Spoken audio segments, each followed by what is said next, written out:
Just me signing on for like a really quick update because the spaces that we usually do on Tuesday nights, we don't get to do it tonight because Tam Tam had something, had an emergency come up, so we can't do the spaces tonight. But what I wanted to do was just sign on here to give everybody an update and talk to you all about what I think is going on, especially like with the market being so dramatic and insane today, like how it like really hit people really hard today, and like give you my thoughts on it because I was always going to do like a macro update in the spaces on Tuesday nights. So like, let's see, I got the prices up here. Looking at 101 225 for Bitcoin right now. Not great, but it could be a lot worse here. And it's going to get a lot worse. I mean, what I'm foreseeing here is like Bitcoin loses 10% a week while liquidity keeps draining due to the government shutdown. I know that's not easy to hear, but here's the deal. I tell you the truth as I know it, and that's the truth as I know it. So while it's going to suck, it only, I think it only continues for as long as like the government shutdown occurs, because that's like a little bit, a ray of light, a little bit of positive news. Obviously, altcoins are not going to do much better, and really many of them could probably die. A lot of them could die out. And which is actually a good thing because a very stupid piece of FUD that's been like working against us all this time is they keep going, oh, there's too many altcoins. Yeah, well, a lot of them are useless. And when you take a look at the totality of the money that went into everything outside of the top 200, it would not have moved the needle for the top 200 had it gone into the top 200. So it's a moot point that doesn't matter. It's just something that everybody likes to whine and complain about, so they think that they have some brilliant observation so they can sound smart and everything. Or it's just some reason behind all of their capitulation. I got one message for you, or better yet, Margaret Qualley's got a message for you, and that's this. Control yourself! All right. So, clearly, not everybody did that today, or nobody did that today. But anyways, I do see it going lower. As long as this government shutdown continues, we don't know how long that's going to go on for. Could go on for the rest of the year. My hope is that this is some political posturing that the Democrats were doing just to get through tonight's elections because they thought the shutdown would help them win tonight's elections. But I'm not a political analyst. I am a market analyst, so I can't really get into with a lot of certainty about what's going to happen with the government shutdown. I will tell you what's going to happen with that shutdown economically, though. Now, here's the bigger story, though. AI is unraveling, and it's going to likely turn out to just be like this great big overhype, and that's going to have a tremendous negative effect on the stock market. Like, stock market, it went down today. I see it continuing to go down because AI is being exposed as this giant overhype. Because even if they got all of these data centers built like they want to, the United States doesn't have the energy to power them. The electrical grid here in the United States could not support them. And when these data centers do go up, I actually foresee like a lot of violence or riots being done to like vandalize these data centers, because a lot of local residents in the communities are not going to like these things being built. It's not so much like a NIMBY thing of like, oh, Karen, it's like, not in my backyard.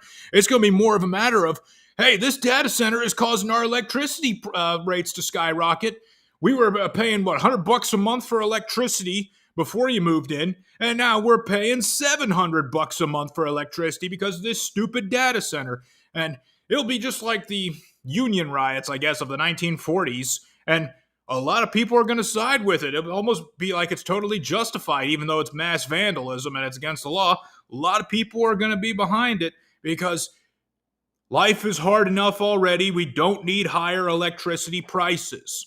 So I do foresee a lot of that turning out to be the case, or like a lot of protesting outside of like data center construction that's going to slow down that construction. And that is going to break down the AI trade. This isn't me saying AI is a scam or it's a fraud or that it's never going to happen. What I'm saying is that right now the economics of AI just don't work mathematically. We don't have the energy to power all of the things that they want to do with AI and these data centers. Nuclear power plants are going to be what's needed, but it takes at least 7 years to get one ready. And 7 years from now, we could be under rule of a Democrat who just wants to destroy the country and suppress our economy to pay for all of the sins of the United States being a superpower that we apparently didn't deserve, and according to the holy document of Democrat beliefs. I'm sorry, I'm getting too political again here. But let's suppose, like, even if it did work, even if AI did work, all right, and AI takes everyone's jobs, the economy would come right to a halt. You guys realize that by continuing the passive bid in stocks and investing in NVIDIA and investing in Meta, and when OpenAI does its IPO, investing in that piece of garbage, you do got to realize that what you're doing is you're just aiding the overall destruction of the economy. Because let's say it does work and it's this amazing and it takes everybody's jobs. They took their jobs! Suppose that happens. Well, the economy then grinds to a halt.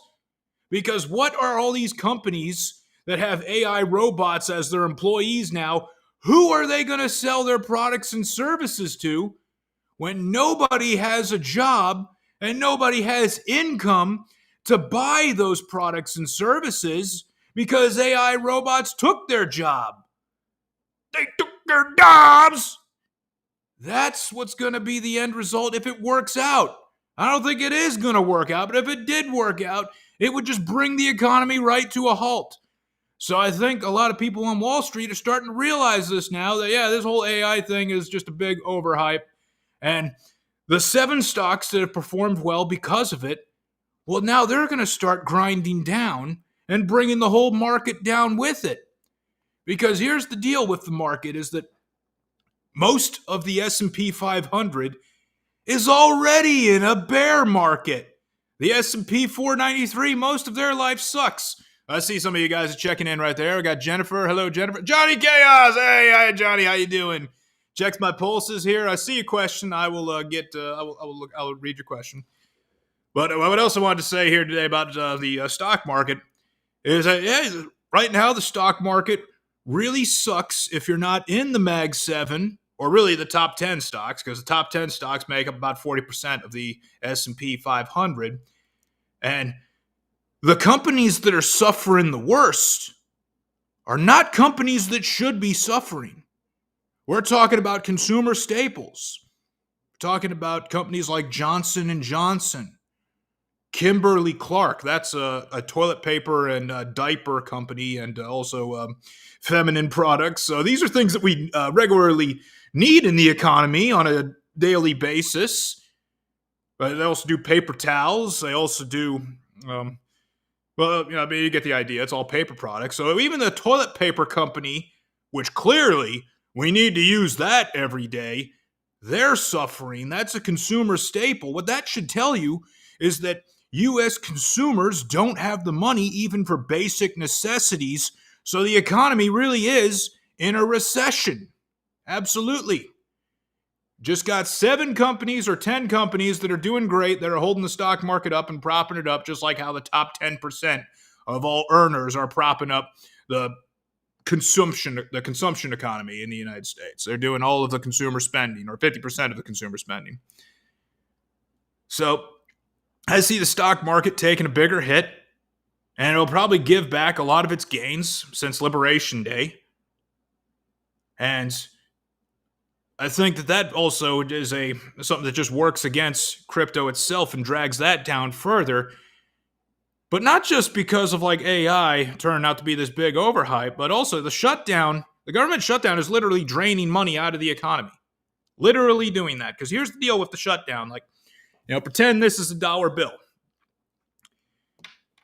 Even though the government is shut down, does that mean taxes are no longer being collected? Does that mean fees are no longer being collected? Of course not. They're still collecting taxes. They're still collecting fees and everything. So that money to pay taxes is being extracted out of the economy, and it's building up what's called the Treasury General Account over at the Federal Reserve, and that's basically the checking account of the United States federal government. And that money's just sitting there. It's not invested in financial assets of any sort.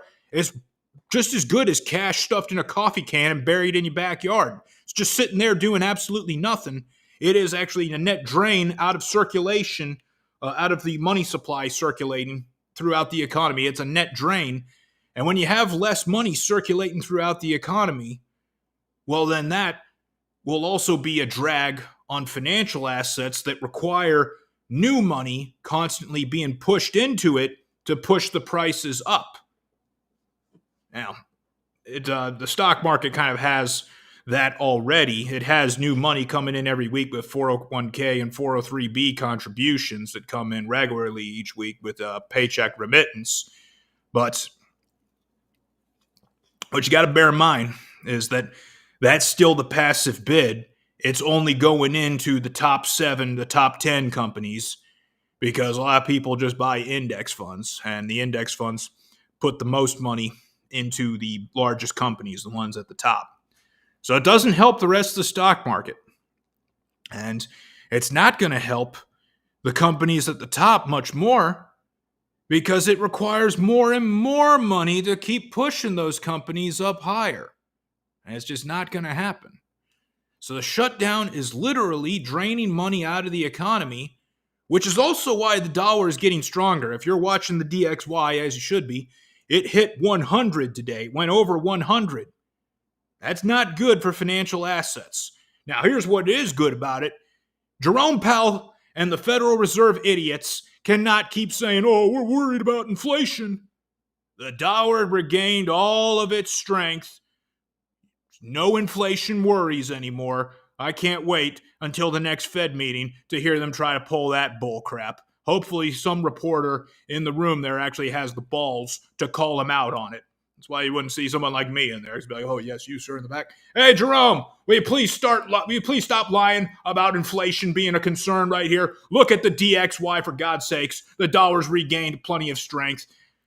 Can you cut the crap already? And then I'd be escorted out of the room. The shutdown, though, it doesn't just drain money from the economy. It could cause all flights now to be halted in the United States. I mean, a UPS plane just crashed right outside Louisville International Airport in Kentucky. Now, I don't know all the details on what caused it and everything. It was a pretty bad crash. You could see video of it on X. It exploded. And, some people, I'm sure, were killed in that crash. I mean, thankfully, it wasn't like a 747 with lots of passengers on it, but I'm sure it had passengers on it. And lots of people probably died. It's really sad. But my guess, if I had to guess like what's going on, it happened close to that airport. It could be related to the shutdown because we got a shortage of air traffic controllers in these airports right now. I would not be flying right now if I were you. I would avoid flight all I could right now because of this. And you might have to, because all flights may end up getting shut down because there's just not enough air traffic controllers. If that happens, the U.S. economy immediately goes into an unquestionable recession. No more of this bull crap like we did in 2022, where they say, oh, it's not really a recession because unemployment didn't go below 4%. Unemployment didn't go above 4%. Unemployment is a lot higher than 4% right now. You guys just aren't measuring it properly. But when all flights are shut down, that is a tremendous disruption. I mean, not as bad as like the COVID disruption, but pretty close to that kind of disruption where it's going to mess up a lot of supply chains and everything and cause all sorts of chaos. It will be an unquestionable recession in the United States. And I think then that the Federal Reserve might have to go into an emergency meeting if that's the case. An emergency meeting, cut those interest rates a lot faster than they're doing. Now, gold, I think, continues to go up in this scenario, and the reason why it's going up has not changed. It's not the debasement trade.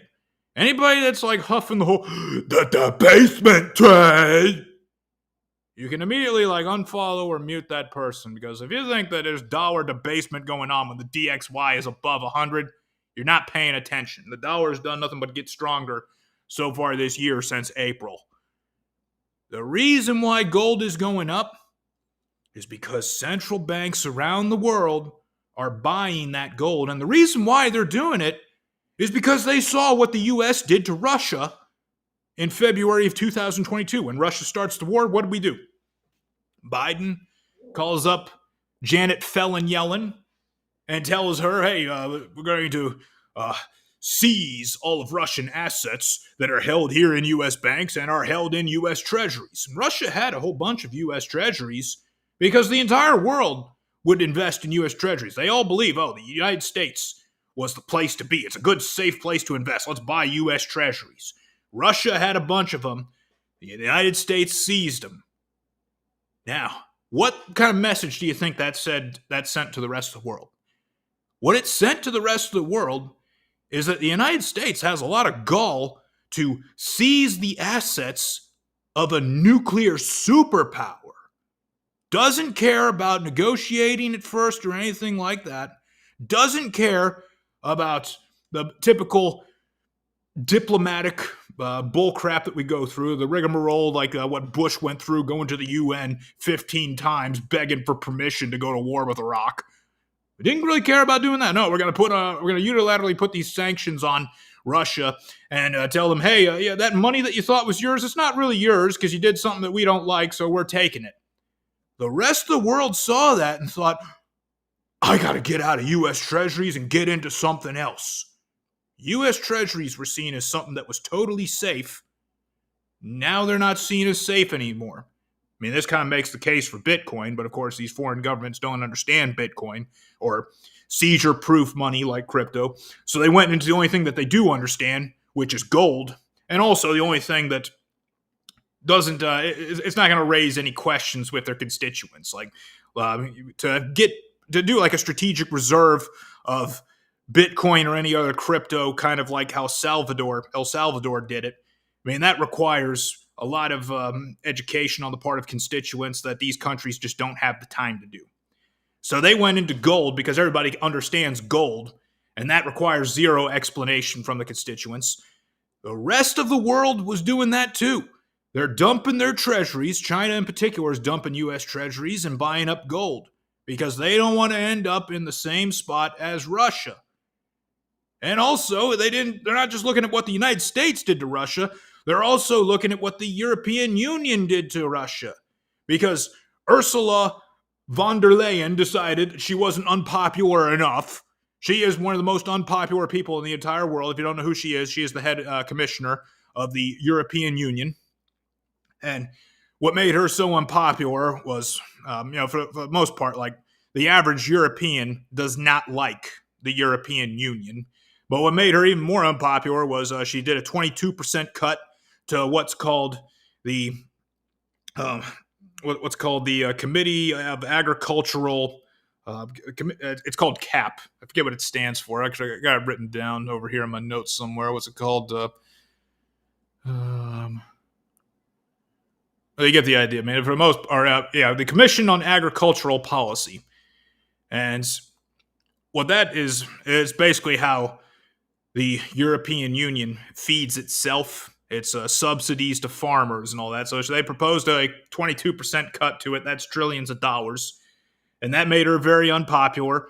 And now she's extra unpopular for a similar reason to what the United States did to Russia. They're trying to do that to Russia as well. Like, I got the story up here. Aid to Ukraine and seizing Russian assets. And Ursula von der Leyen is twisting Belgium's arm to do the same thing, which puts Belgium between a rock and a hard place because they got to maintain diplomatic relations with all sides. So it's a big problem for them as well out there in the European Union. The world was watching, so they're stacking up the gold. Yeah. When you take a look here at how that affects the United States and how that affects crypto in the end here, it works like this here, is that the U.S. has got a really big problem This is going to be the thing that will eventually get the money printer turned back on. It could take a long time, but the real problem is that foreigners no longer want U.S. treasuries, or at least not as much as they used to hold. They want gold instead.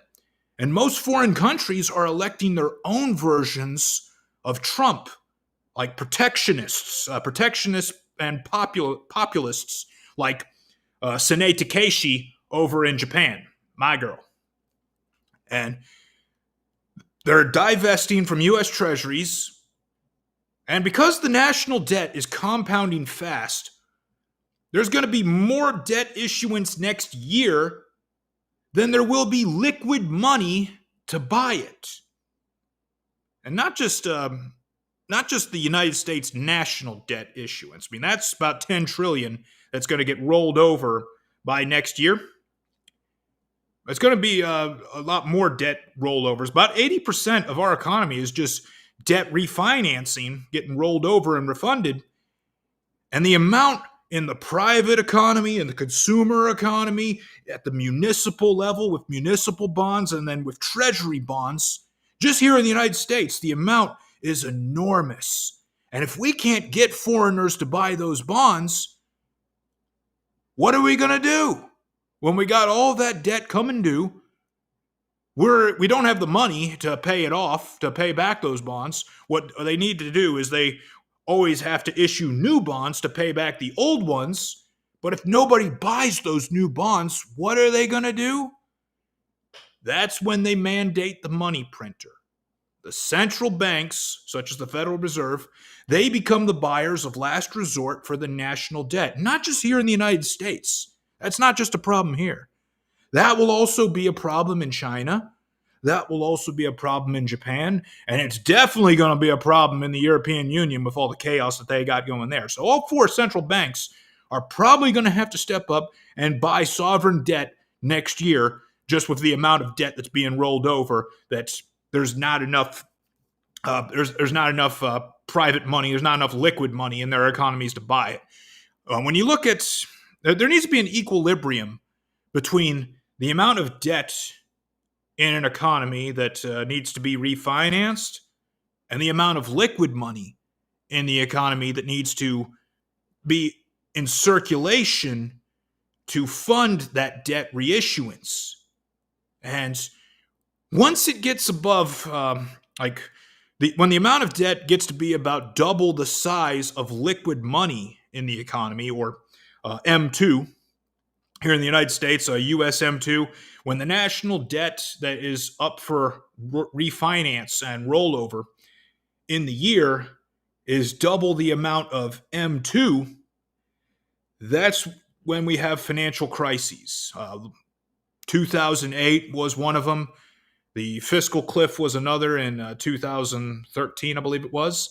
And also the pandemic crisis and everything. That was also, we were experiencing a crisis of not enough liquid money in the private economy to cover the amount of debt that needed to be rolled over. That was happening before the pandemic had even occurred. That was the 2019 crisis. Got them to turn on the money printer quickly, and that's what they do to solve it. To sweep the dirt under the carpet, is they turn on the money printers or quantitative easing. I think that they may also need to issue more debt to get some stimulus checks out to recover the economy from this shutdown, because if they do ground all flights, that is going to put us right into a recession. And then, of course, we got a lot of people that are panicking and going, oh, I'm not getting my EBT. Even though they look like they can afford to miss a few meals, they're still complaining. And they're still, I got to tell you this here. Like, I don't support SNAP or EBT, but when you do cut that off, that's about 15% of Walmart's revenue. I mean, do we really want to take away 15% of the revenue from the largest retailer in our economy? I'm not so sure we want to do that. So they may have to issue some stimulus checks to get the economy going again. And that's ultimately good for financial assets, because if you get more money circulating throughout the economy, when you print more dollar bills, the final destination of those dollar bills is going to be a financial asset. It will eventually end up in the hands of somebody who wants to save those dollar bills, and they save it either in the bank or in financial assets. All right. Now, tomorrow is a very important day, super important, because tomorrow starts the oral arguments about the tariffs at the Supreme Court, and it could go either way. I'm not really sure how they're going to rule on it. What I do know is that there's about 3 guys for sure on the Supreme Court bench, Thomas and Alito and Gorsuch, that are in favor of presidential power expansion. So they would probably be in favor of tariffs. The other court justices, I'm not so sure about. I don't really think I could predict one way or another. And I don't think there's not going to be a ruling coming out tomorrow. But it could go either way. The worst case scenario is that they rule against the tariffs and all that tariff money has to be refunded. That will cause some serious chaos. Now, I think that eventually what that does is that's going to mean they're going to have to turn on that money printer sooner because the deficit's going to really widen. But that is a rough scenario because all markets are going to plunge and go down real hard if that's the case. Now, I think what could happen is they're probably going to rule right down the middle. Is what they could do is they could say, well, these tariffs are okay, these tariffs are not okay. You do got to refund these ones. You don't have to refund those because it's not going to be an all or nothing thing. They don't have to do it all or nothing. What I think happens from here is prices go much lower before they go back up. And I've been saying this the whole time that Q4 is going to suck. And there's no getting around it. I've been saying that ever since September. Q4 is going to suck. We got a very tough one to get through. Q1 next year is probably going to suck too. But once we're past that, I think all of the bad is finally behind us. And here's what I think could be the best case scenario. What if this year, what if 2025 was the bear market year? Not next year. Next year not going to be a bear market year. What if this year was the bear market year? Because when you take a look at how last year ended, everything was pumping right up until the end in December. And when you look at those candles on Bitcoin in particular, those ones, they're not quite parabolic, but they're very close to parabolic. To me, that 2024 looks a lot like 2017 and how that finished off. So what if this year was the bear market year? Because most altcoins were in a bear market year all year long in 2025. The only thing that performed was Bitcoin. And when it performed for a very short amount of time and then went right back down. So it's possible this year was the year that sucks. And then next year, much later into it, I think I still hold by my original thesis that nothing really happens until Q3 of next year. Like that's when the real market begins. I know that nobody likes hearing that. It's not a very popular opinion, but I'm going to hold to it until I see a reason to change it. But what I think is the best case scenario is that this year was all along the bear market. And once we get past this year, we got a whole bear market behind us, and then we can finally start going up. Now let's take a look here at some of y'all's questions here. All right. Well, thank you, Jennifer, for saying this here. You were real, and that's all that matters. Thank you. God bless you. Thank you, Jennifer. I appreciate that. Let's see here. What do we got? Checks My Pulse says, didn't Trump say he would like to build more electric generating plants to make electricity? He did, but it's not easy to do. It's not easy to do. I mean, for one thing, do you think like the average American wants to do hard work like that?